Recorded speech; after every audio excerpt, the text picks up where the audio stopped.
গাড়িটা তুলতো, আমি বলছি হেঁটে বাড়ি আসতাম। আইএসএফ বিধায়ক নওশাদ সিদ্দিকীর গাড়ি ঘিরে সেখানে তুলকালাম পরিস্থিতি তৈরি হয়েছে বিধানসভার বাইরে। অসভ্যতা মনে করছেন আপনি আমার সাথে? অসভ্যতা আমি বলা করছেন নাকি?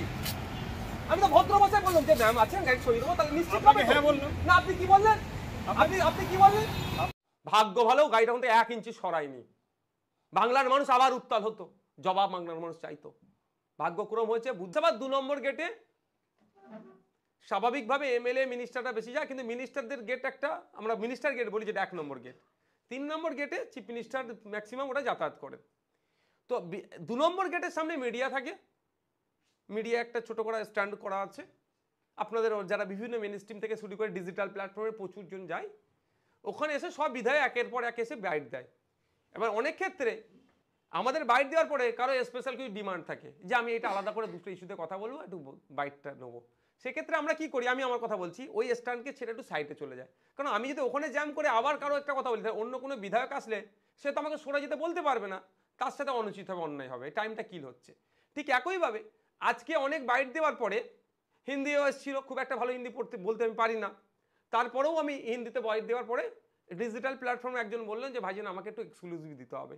আমি ঠিক আছে চলো ওই গেটটায় যাই, কারণ এখানে আবার জ্যাম হয়ে যাবে, তোমার দেখা দেখি আবার এসে কেউ বলবে, আমি কাউকে না বলতে পারবো।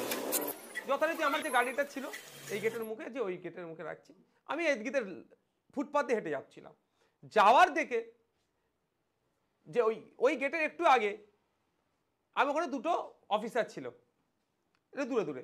তো আমি একজন অফিসারকে জিজ্ঞাসা করছি সিএম ম্যাম চলে গিয়েছেন? কারণ হচ্ছে যে বেরিয়ে গিয়েছে বলে আমার কাছে কোনো খবর ছিল না, এবং ওইখানে দেখি পুলিশের সংখ্যা সে অর্থে ছিল না, কারণ আমি যতটুকু জানি সিএম ম্যাডাম যখন থাকে ওখানে পুলিশ ছেয়ে থাকে। আর আমি এই জন্যই জিজ্ঞাসা করছি সিএম ম্যাডাম চলে গিয়েছে কি, কারণ আমার তো একটু হলেও আকেল আছে।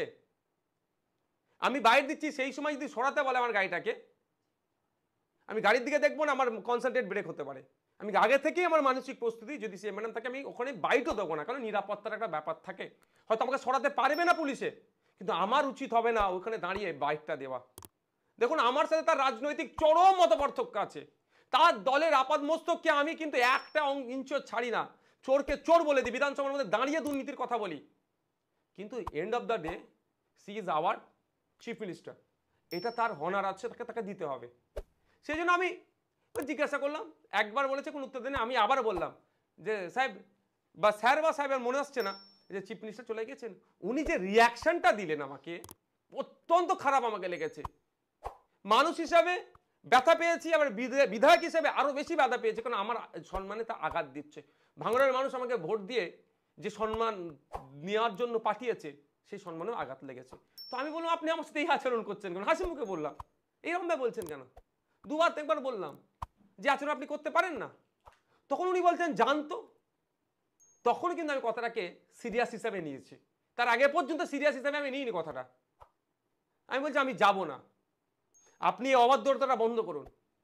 আরো কয়েকটা এবার কথা চালাচালি হয়েছে, বলছে আপনার গাড়ি সরান। আমি বললাম আমার গাড়ি থাকলো, আমার গাড়ির যে ড্রাইভার ছিল, আমি চাবি আমার কাছে দে, কাঁচ তুলে দে, চাবি নিয়ে নিয়েছি।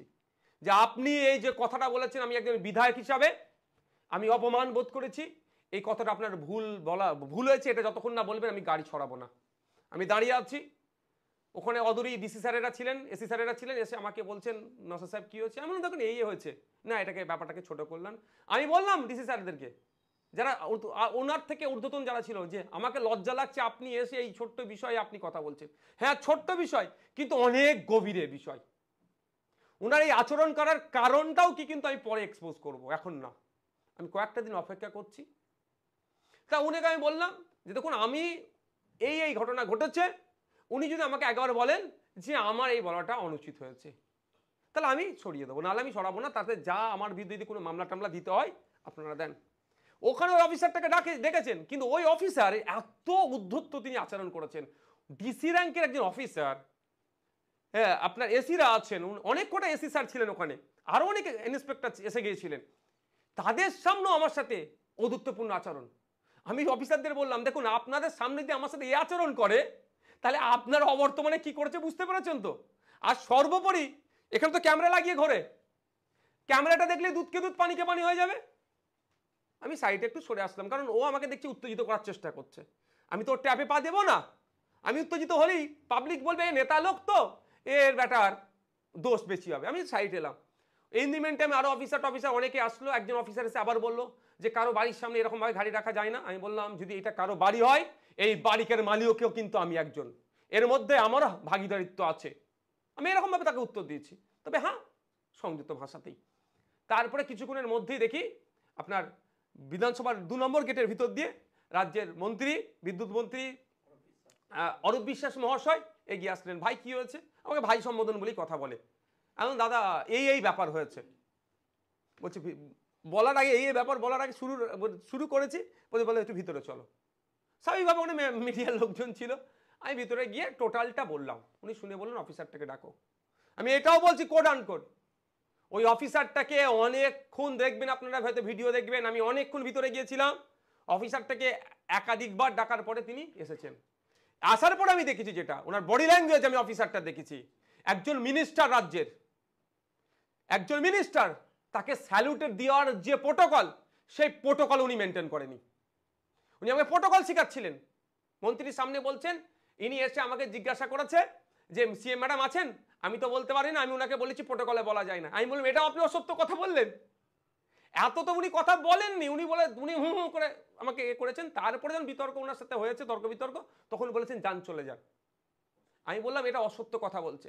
আমাকে মন্ত্রী মহাশয় বললেন তাহলে একটু হাত মিলিয়ে নাও না। আমি ওনার সাথে কি আমার ঝগড়া হয়েছে নাকি? আমি কি উনি কি আমার শত্রু যে হাত মিলানোর ব্যাপার? এখানে আমার ডিগনিটি, আমার যে আত্মসম্মানে আঘাত লেগেছে, এটা আমি করতে পারি না। ইন দি মিন টাইম দেখলাম ওদেরকে নজরে পড়লো কলকাতা পুলিশের ট্রাফিকের একটা বড় গাড়ি তোলা গাড়ি নিয়ে চলে আসলো আমাকে চমকাতে। হয়তো ওসব চমকানো ধমকানো আমাকে দিয়ে হবে? 42 দিন জেল খাটিয়ে সব আমাকে আটঘাট শিখিয়ে দিয়েছে। ওসব আমি চমকানো ধমকাতে জানতে চাই না। আমি ভালো হবে গাড়িটা একবার তুলুক। যদি গাড়িটা তুলতো আমি বলছি হেঁটে বাড়ি আসতাম, আমি ওই গাড়িতে আমি আর উঠতাম না। ভাগ্য ভালো গাড়িটা কিন্তু 1 ইঞ্চি সরায়নি। বাংলার মানুষ আবার উত্তাল হতো, জবাব বাংলার মানুষ চাইতো। ভাগ্যক্রম হয়েছে, বুদ্ধি ওদের শুভবুদ্ধির উদয় হয়েছে। সম্ভবত মানে মিনিস্টার স্যারই বারণ করে দিয়েছিল, 1 ইঞ্চি সরায়নি। তা এই কথা বলতে বলতে আমি বললাম দেখুন স্যার, কি অরূপ স্যারও বলি দাদা বলি, আমি দাদা এই দেখুন আমাকে যদি আপনি ভালোবেসে এই ফুটপাতে বসতে পারেন, আমি 4 ঘন্টা আপনাকে বসে থাকবো ভালোবাসা দিয়ে। আর যদি আপনি আমার আত্মসম্মানের আঘাত দিয়ে বলতে পারেন আমি আমাকে স্টার জায়গাতে বসাতে বললে আমি 1 সেকেন্ড সেখানে থাকবো না। আমার সব থেকে বড় আমার আত্মসম্মান। আমার এত যে স্টাফ আছে জিজ্ঞাসা করুন, একজন সিঙ্গেল বিধানসভার স্টাফ বা যে সময় পুলিশ কর্তারা আসে কেউ আমার বিরুদ্ধে একটা কথা বলতে পারে যে নওশাদ ভাই এর একটু অহংকার আছে? অহংকার তো দূরের কথা। সকালে যখন আমি বিধানসভায় ঢুকি, সে কনস্টেবল হোক, ইন্সপেক্টর হোক, সাব ইন্সপেক্টর হোক, এসি হোক আর ডিসি হোক, যদি আমার নজরে পড়ে থাকে, দূরে হলে ঘাড় নাড়াই, কাছে হলে আমি তাকে শুভ সকাল বা গুড মর্নিং বলে তাকে উইশ করে যাই যে দিনটা তার ভালো কাটুক। আমি আগিয়ে দিই, কারণ আমার মধ্যে অহংকার ঔদ্ধত্য আমি রাখতে চাই না। এটা কথা বলতে বলতে দেখি সিএম ম্যাডাম জাস্ট ওই দূর থেকে ক্রস হচ্ছিল, দাঁড়িয়ে গেলেন। দাঁড়িয়ে গিয়ে অরূপ বিশ্বাস সাহেবকে ডাকলেন। তিনি গেলেন, গিয়ে কথাবার্তা কি হয়েছে এসে আমাকে বললো যে সিএম ম্যাডাম বলেছে তিনি এই বিষয়টা দেখে নেবেন। আমি বললাম সিএম ম্যাডাম যখন দেখে নেবে বলেছেন আমার এখানে আর কথা নেই, কারণ উনি নিজে পুলিশ মন্ত্রী। তিনি বেরিয়ে গিয়ে সম্ভবত নাকি ওখানেও কিছু কথা বলেছেন, যারা যারা আইপিএস ছিল তাদেরকে কিছু মন্তব্য দিয়েছেন। বাইরে আসলাম, এসে মিডিয়ার আপনাদের বক্তব্য চাইলো, দিয়ে আমি ওখান থেকে গাড়ি নিয়ে আমার যেখানে গন্তব্যস্থলে আমি প্রস্থান করলাম। ব্যাপারটা হচ্ছে আমি কিন্তু তারপরে 1 সেকেন্ডের জন্য আমি মিডিয়ার বাইরে দেওয়ার পর ওখানে থাকিনি, কারণ আমি সিন ক্রিয়েট করার জন্য ওখানে গাড়িটা রাখিনি। আমার ইজ্জতে ধাক্কা দিয়েছিল, আর ইজ্জতে ধাক্কা দিয়েছে এটা অন্যায় হয়েছে নিশ্চিতভাবে বুঝতে পারার পরে যখন মন্ত্রী মহাশয় এসেছেন নিজে এবং চিফ মিনিস্টার বলছেন আমি যে দায়িত্ব নিচ্ছি আমি কথা বলবো, কি হচ্ছে আমি দেখে নেবো, তাহলে এরপরে যদি আমি ওখানে দাঁড়িয়ে হই করি তাহলে আমি একটা সিন ক্রিয়েট হবে। আমার আত্মসম্মান আঘাত লেগেছে, আমি সিন ক্রিয়েট ওখানে করতে যাইনি। আমার অধিকারটা আমি বুঝিয়ে দিতে চেয়েছি যে আমার পথটা বাচ্চা ছেলে দেখতে হতেই পারে স্বাভাবিক, কিন্তু আমার পদের গুরুত্ব যদি না ইন্সপেক্টর বোঝে কিছুই করার নেই। তবে একটা কথা বলে রাখি, আপনারা বলতে পারেন হয়তো অনেকে বলতে পারে যে নো পার্কিং জোনে গাড়ি রেখেছে। কোথায় নো পার্কিং জোন আমি ভালো জানি বিধানসভার সম্পর্কে। অডিয়েন্স যারা থাকবেন আমার তৃণমূলের বন্ধুরা শুনে বলতে পারবে এটাকে মিসগাইড করে নো পার্কিং জোনে। আমার জানা আছে কোথায় নো পার্কিং জোন, কোথায় গাড়ি রাখতে হয় সেটা ভালো করে বিধানসভার আমি রীতিনীতিটা ভালো করে জানি। বিধানসভার রীতি জানি বলি আমার গাড়িটা ভাড়ার গাড়ি নিয়ে আমি চলি। আমার গাড়ি তো কাঁচ ভেঙে দিয়েছে, কাঁচ ভাঙাই অবস্থা আছে, আমি মাঝ গেলে ভাড়া দিতে হয়। এই ভাড়ার গাড়ি কখন সে নিয়ে নিতে পারে সেই জন্য আমি স্টিকার, যেটা বিধানসভার স্টিকার হয় সেটা লাগাইনি। আর বিধানসভার স্টিকার না লাগিয়ে বিধানসভায় ঢুকানো অনুচিত। হয়তো আমি গেলে ঢুকিয়ে দেবে, কিন্তু আমি এই আইন বহির্ভূত কাজটুকু আমি করি না। সুতরাং আমাকে নো পার্কিং এইসব দিয়ে কেউ না কাউকে মিসগাইড করে, সেটাও আমি বলছি। কিন্তু একটা সময় মনে হচ্ছিল পুলিশ কার্যত অসহায় হয়ে পড়েছিল আপনার হুঙ্কারে, তাহলে বিশ্বাস কি পুলিশকে সাহায্য করতে আপনার সঙ্গে সাক্ষাৎ করলেন? না, আমি সেরকম হুঙ্কার টঙ্কার কিচ্ছু দিন। যারা সিনিয়র মোস্ট অফিসিয়াল যারা এসেছিলেন, মানে তাদের পদমর্যাদা যারা সিনিয়র অফিসিয়াল এসেছিলেন, তাদের সাথে আমি যথেষ্ট ভালোভাবে কথা বলেছি, তাদের সাথে আমি সুন্দরভাবে কথা বলেছি, এবং তারাও আমার সাথে আচরণ করেছে ভালো।